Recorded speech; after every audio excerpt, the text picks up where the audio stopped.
Dear students, wish you a very happy morning, a very healthy morning.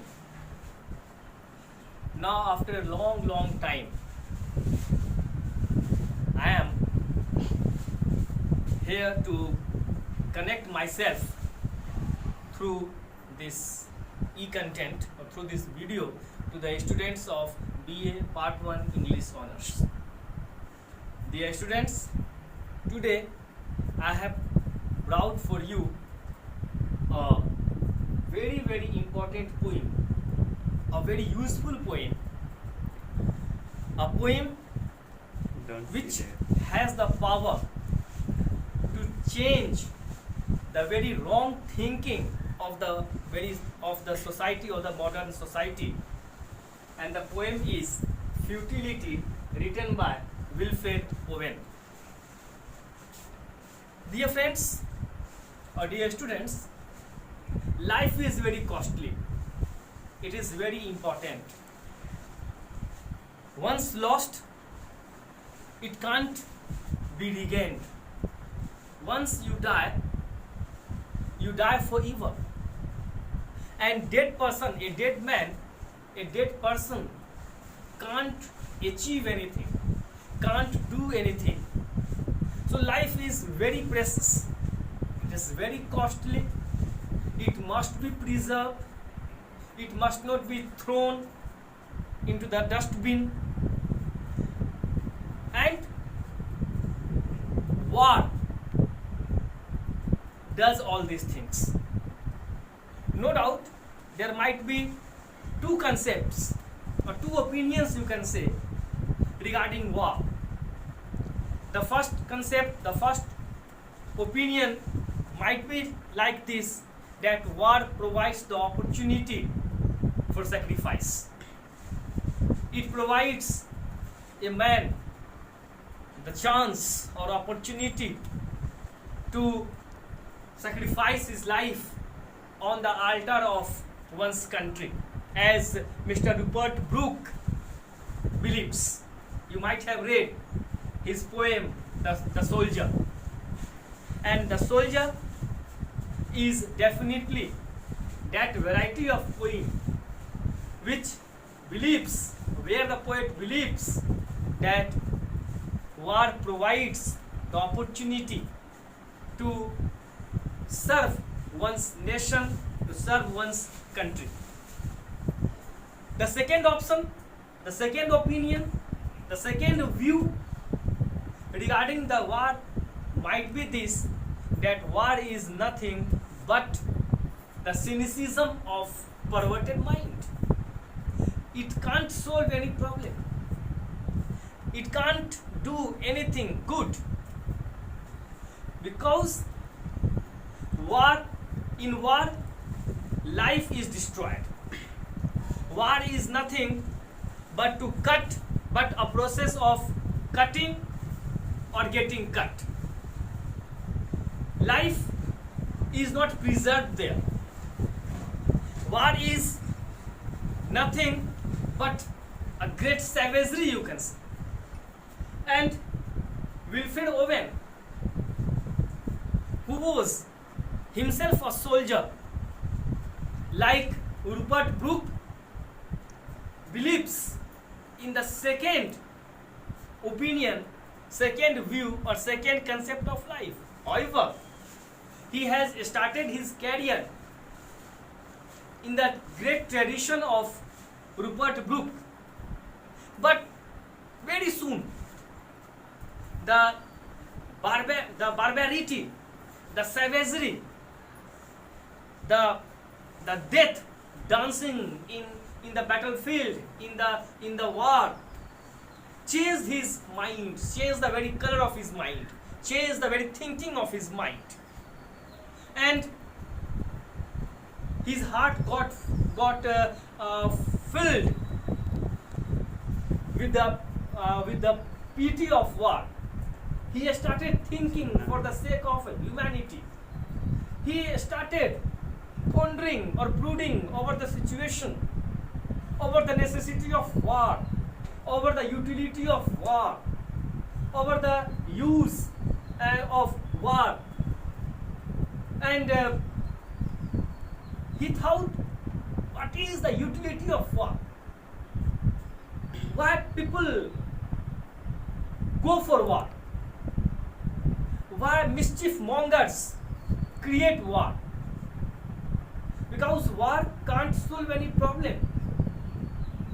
And this is the thinking regarding, or this is the thinking of Mr. Owen in that way, or in that area, that gives birth to so many poems like The Strange Meeting, Futility, Anthem for Doomed Youth, and so many. Here, this poem Futility, as the title says, focuses upon the utility of war. What important purpose does this war serve? What is the outcome of war? What is the result of war? In what way war serves the humanity? In what way it comes handy, war comes handy for the people living on this earth? Because we have been sent upon this earth just to live and let live. Our objective upon this earth is to help the needy, is to serve the ailing humanity, is to help the persons who are in the need, who are craving, who are seething in pain, who are suffering. Our objective behind sending upon the earth is not to kill or get killed, as happens in war. Definitely, when two nations fight in war, one loses and one wins, as you might have seen in Mahabharata. But it doesn't mean who wins or who loses. But soldiers lose their lives, the lives which are so important, and it should not be done. So Owen's poetry is definitely a protest against the savagery of war. He is a bit satirical. He is bitterly, you can say, he is bitterly satirical. Rather, you can say he is bitterly or satirical, or he is rather acidic. Rather, he in his poetry, he mocks upon the thinking of the society. He speaks very ill of the persons who create war, who love war. He is very direct and straightforward in almost all his poems, and particularly in Futility. Now, if you have the books, please open the book and see the text. I should read a few lines from your books, which is given here about the poet, and it will help you to understand the poem also. Owen's early poetry shows the influence of Christian Romanticism, but the poetry that has distinguished him is a war poet, was the result of his real life experience in the trenches or on combat duty. The world has seen, dear students, this very well, that the world has seen 2 world wars. The first, which started in 1914 and lasted up to 1918, and the second, which started in 1939 and lasted up to 1945. Wilfred Owen was himself a soldier. He has taken part in the war, in the First World War, you can say, and he has the first-hand experience of war. He has not seen war. He has lived war. He has seen the death dancing in war. He has seen the death shrieking in war.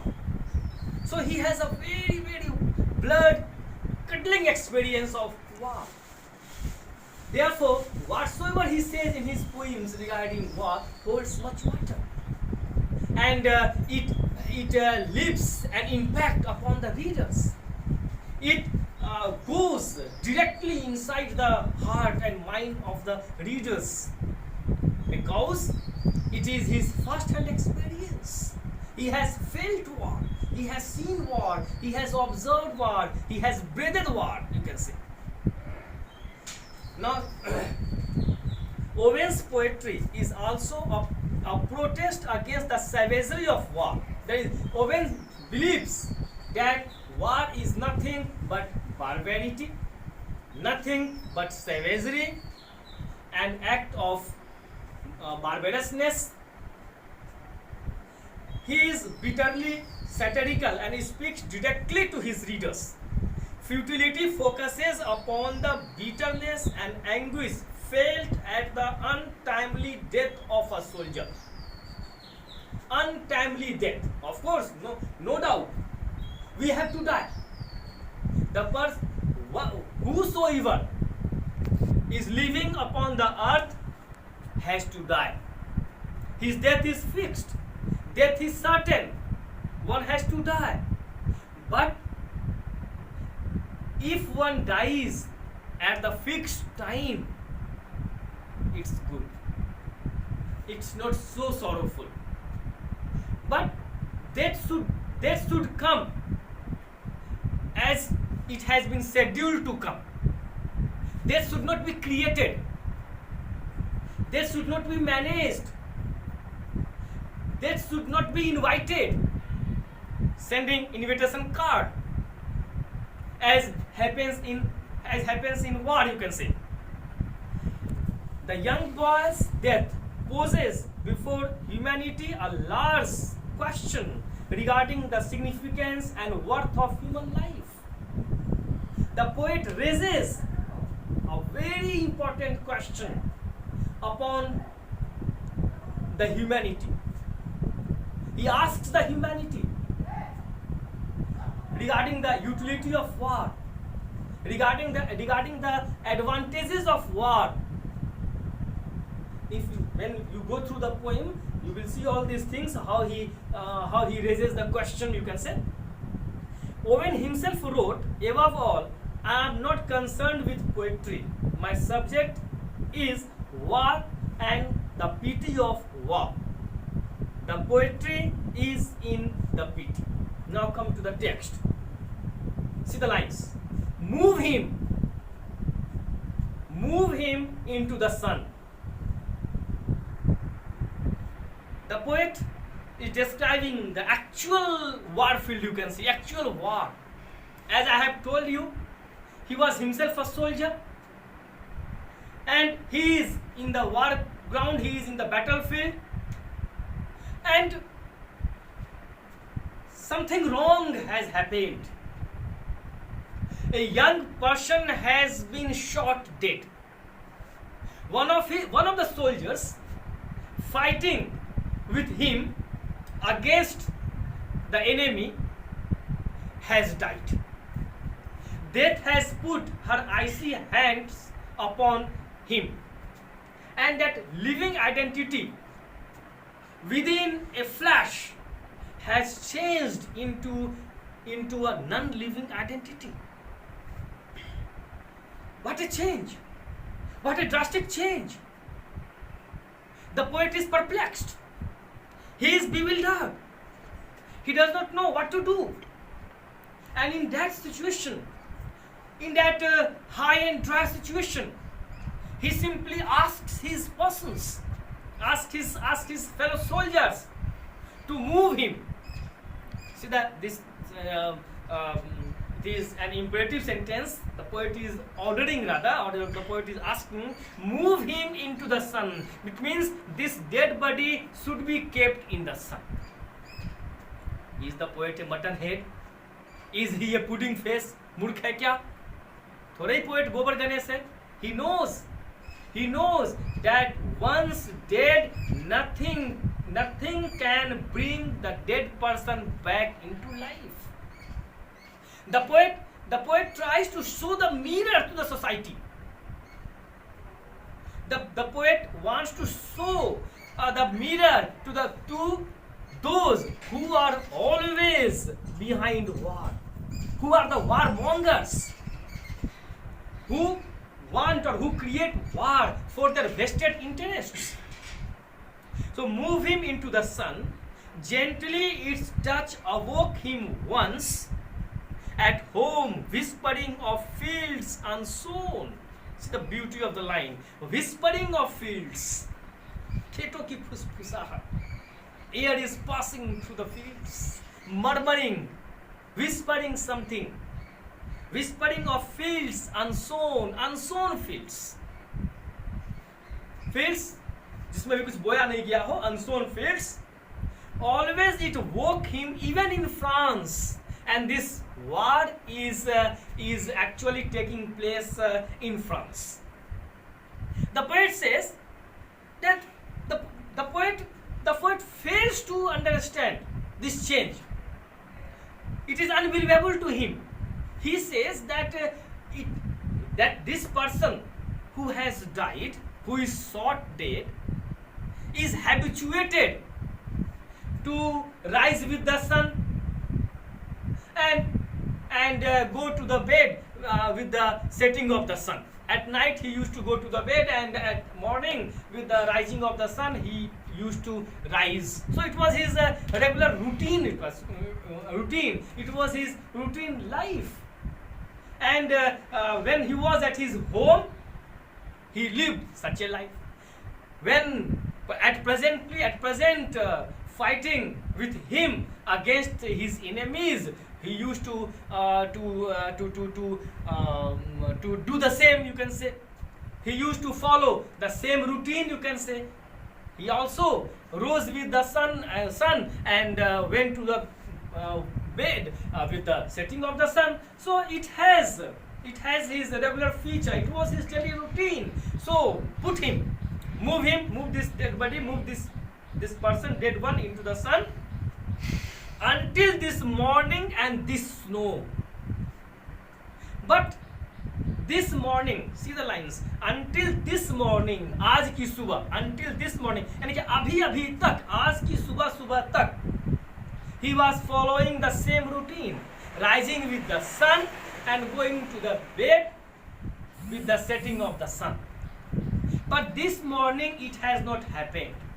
This morning, this unfaithful morning, you can say, this unfortunate morning brought change in his routine.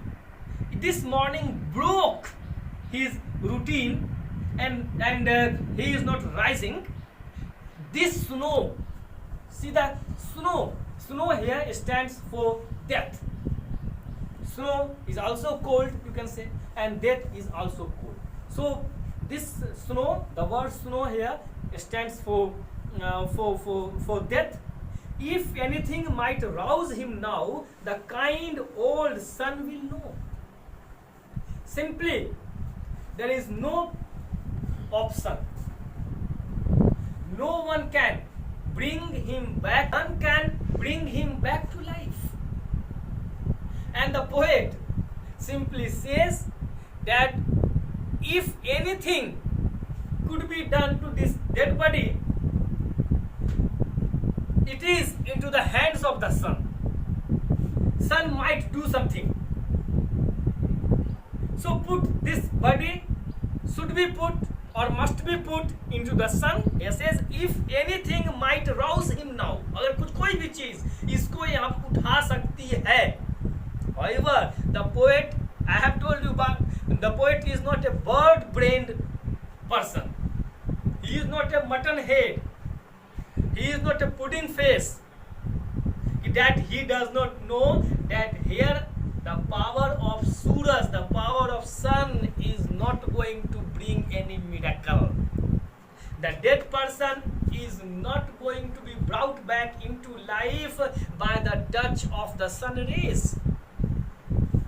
But the poet deliberately asks his fellow person to put the body into the sun to show the humanity that see how costly is life. Once it is thrown, it can't be got back. It can't be brought back. So a person who dies can't come back to life. Even the Suraj, even the sun is helpless. It can't do anything. Think. Now the poet is justifying. The poet is justifying his suggestion or his order for putting that dead body into the sun by telling this. Think how it wakes the seeds. The sun wakes the seeds, beej. It is because of the sunlight the seeds germinate. Seeds in the paper bag or seeds in dabbas, you can say, or in bags or in polythenes or at shops are dead, you can say. No doubt. There is life hidden in those seeds. Those seeds में जीवन है, life is there, but for the germination, the seed has to go inside the soil, and there the seed needs the warmth of sun rays also. So it is the sun or the sun rays because of which the dead seeds, you can say, get life. तो poet कहता है कि भैया, see the sun, the power of the sun gives life to the dead seeds. It is because of the sun that dead seeds germinate. Dead seeds see the light of the day. And who is behind the life of the seeds? Definitely the sun is there. सूरज के कारण ही ऐसा होता है. तो think how it wakes the seeds. Woke once the clays of a cold star. See the alliteration of C sound. Clays, C in clays, and of a cold sea. Here the poet tries to make it clear that it is because of the sun there is life upon the whole earth. Once power, once you can say, upon a time there was no life upon the earth. The earth was nothing but a cold star, and it is because of the sun life throbs upon this dead planet, upon this once cold planet. So once again the poet is showing the power of the Suraj, the power of the sun, the energizing power, the enlivening power of the sun is being shown through these instances by the poet. That see the power of the sun. The sun has the power to enkindle life to this vast planet. It is the sun which has injected life into the veins of this whole or vast planet. So if the sun can inject life to the seeds, if the sun can inject life to this vast planet, why can't it inject life to this dead body? अगर सूरज बीजों को, अगर सूरज इतने बड़े इस planet को, जो dead planet था पूरा अर्थ, उसको जीवन दे सकता है, उसमें जीवन भर सकता है, तो फिर ये इस डेड बॉडी में क्यों नहीं दे सकता है? नहीं दे सकता है. It can't do. The poet knows this, and the poet does it. The poet does it deliberately, rather. Just to, as I have told you, just to show the humanity the mirror. That see, the sun, which has the power to provide life to the whole planet, is helpless here, is helpless here. It can't do anything. It can't inject life to this. So see how costly is life. It must be preserved. Let death come at its fixed time. Don't create death. Don't manage death. Don't kill or get killed. Live upon this earth with peace. Then he says, our limbs so dear achieved our sights, full nerve still warm, too hard to still our limbs. Now, here in these lines, the poet is the poet is questioning us upon the propriety of life, or upon the objective of our living upon this earth. Why we came upon this earth? When we are born, we are very small. Our hands and legs are not so developed. They are not in proper condition also. And our mothers, nurses take much pains to strengthen our body. Bahut, there is more and more, you can say, massages. कभी वो mustard oil, सरसों तेल, कभी डाबर लाल तेल, तो this तेल, तो that तेल, so many oil is used. भरपूर मालिश. And why? What for? Just to make the body strong. Just to make the body robust, you can say. Just to provide 6 packs, 7 packs, 8 packs, 10 packs, you can say. We exercise. No? Young persons, you people also believe in strengthening your body. You also believe in making packs, you can say, in your body, and 10 packs. And because you think that your girlfriends or beloveds love the packs also, so you go on. Or sometimes for jobs also, for jobs for army or in that other jobs also, you need a strong body, robust body, you can say. But presently you do that just to attract your beloved also, I know that. So our limbs so dear achieved our sights.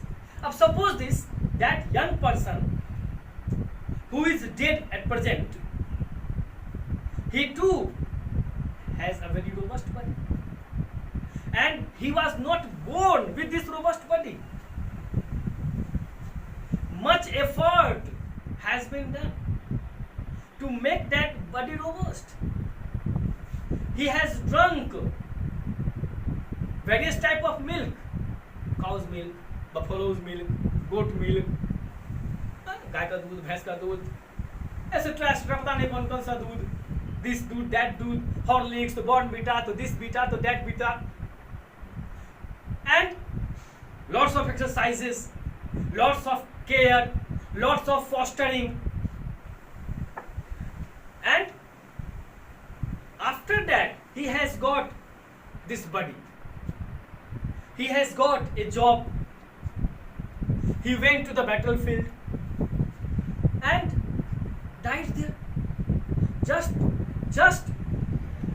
a bullet comes, hits the body, and the living identity changes into non-living identity. What a drastic change! What an ominous change, you can say. What a disgusting change, you can say. What an ominous change! What a disgusting change is it? Simply, you may suppose that person, that soldier might have been 25 years old. So his body is 25 years old, and it took 25 years for the construction or for the making of this dead body. And just within the flash of seconds, within the twinkling of eye, the deadly bullet comes, hits the body, and the person, a 25 years old man or old young person, dies. He becomes dead. The poet fails to believe it. The poet is not ready to accept this, and he says that he has not been provided that body for such death. He has not been brought up by his family members to die like this. So stop this. The death should not be like this. And war is definitely to bring death like this. Therefore he says here once again, full nerved, still warm, too hard to steer. Now this person is not in a position to steer his hands, to move his hands. His nerves are not working, his muscles are not working. What a change! This change disturbs the poet. It creates, you can say, an ocean of compassion in the heart of the poet. He is not ready to believe it. His heart is full of pity, and he poses a question, a very important question against humanity. What the humanity is doing? What for is it doing this? For whom? For whom people go after war? What purpose they want to solve through this war? What problems are going to be solved through this inhuman action? Again, later on the poet says here, was it for this that clay grew tall? And there is a question mark here. The poet wants to have the answer from the humanity. The poet asks question from us, because dogs can't create world wars. कुत्ते world war create नहीं करते. Dogs who are of 4 legs can't create world wars or can't create wars. It might be the dogs of 2 legs which go after war, who create war, who has love for war. And the poet says here, was it, क्या यही था? For this the clay grew tall. इसी के लिए he has got a robust body. He has got a very tall figure, you can say, just to die this death. He might have served the humanity. He might have done some great tasks. He might have explored the space. He might have explored the depth of ocean. He might have been Newton. He might have been Darwin. He might have been some great personality. He might have done some invention. He might have done some discoveries. If he had been living, if he had been allowed to live upon this earth. So this is not the very purpose behind our birth. Clay. You might have known, you might have seen people telling that that is a beautiful song. तूने अजब रचा भगवान खिलौना माटी का. So we are. Bible says, dust thou art and to dust returnest. हम लोग मिट्टी का बना, ये शरीर जो है ये मिट्टी का शरीर है. ये जो 5 एलिमेंट्स आर देयर, क्षिति जल पावक गगन और समीरा, पंचरचित अति अधम शरीरा. इस शरीर को जाना है. We have to die. This body is either going to be consigned to flames or to be buried in our burial in graves. मरेगा शरीर, मरेगा, जलेगा, गलेगा, सड़ेगा, but at a definite time, at a certain time, at a certain period. So this no doubt, this human body is very fragile. ये fragile है body. This is just like the bubble. But definitely, the poet is quite emphatic here. Definitely, the man is not born upon the earth to die like this. इसके लिए भगवान ने आदमी को जन्म नहीं दिया है. And it must be stopped. Such type of death must be stopped. And then he says, again, later on he says, oh, what made fatuous sunbeams toil. The poet is a bit angry here. He says, oh, what made fatuous. He is telling the sunbeams fatuous. Very silly. Fatuous means very silly. The sun gives light. The sun gives life. It is because of the sun that we have days and night, that we have the changes of seasons. You can't imagine life in the absence of Suraj, in the absence of sun. And that sun is being addressed as fatuous. What made fatuous sunbeams toil? The sun has taken much pains. The sun has toiled a lot to bring life or to provide life to this dead planet, once dead planet. And the poet poses a question against the sun also. That, oh sun, if such type of death was the very purpose of life upon this earth, by providing life or by injecting life to this dead planet, you have done a very foolish thing. Your action was foolish one. Your act was foolish one. You should not have given life to the cold planet. You should have been left barren. Why did you do that? Why did you take so much pains to provide life, to give life, to inject life to this earth? Why human beings came upon this earth to die if they had to die like this? Therefore he says, oh, what made fatuous sunbeams toil to break earth's sleep at all? It was the sun who broke the sleep of the earth. The earth was sleeping, you can say, almost dead. There was no life upon the earth, as I have told you once upon a time.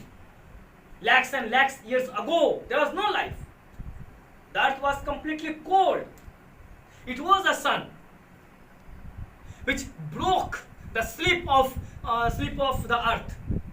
It was the sun which gifted life to the earth. It was the sun who injected life to the earth. And the poet is very, very angry. The poet poses a question mark before the sun, asking, oh sun, if this had been the very purpose behind the life, behind providing life to the dead planet, that a person gets his birth, gets brought up, goes to the battleground, goes to the battlefield to die like that, to die like cattle. So if that was the very purpose, if that is the very purpose of life upon this earth, you are wrong. Your decision of injecting life to the earth, to the veins of the earth, must have been wrong. You should not have done this. The poet's mind is very much agitated here. He is completely disturbed. His mind is turbulent enough, you can say. And this is the futility. What purpose can the war solve? War can't solve any problem. War is not the solution of any problem. War eats life. War eats blood. War drinks blood. War can't provide blood. The war never donates blood. War always takes blood. War is a bloody thing. It must not be managed. It must not be created. It must be stopped. Life is very costly. It is very important. It must be preserved. So all these things are there in the poem. I have tried my level best to drive the point home to you people. I have tried up to the best of my capacity to make you understand what does the poem tells. I hope you must have followed. The things, and if you feel any sort of problem in understanding the poem when you read it yourself, when after going through this e-content, when watching this video, if you feel some problem, you must send through your you must send your problems through your you must send your problems through your comments. Your problems will be sorted out. Go through the poem, read it again and again. There are so many poems which you have to read, so read those poems also, and we will meet again in our later classes. Stay home, stay safe, prepare yourself for the coming examinations, and prepare yourself for the examination of life also. This deadly epidemic corona is definitely testing us, testing our patience, testing our strength, testing our energy. We have to pass out. You have to pass out. So have patience. Everything will be all right. Go on making social distancing, you can say. Go on abiding by the suggestions given to you by the government. Wish you all the best. Thank you. God bless you all.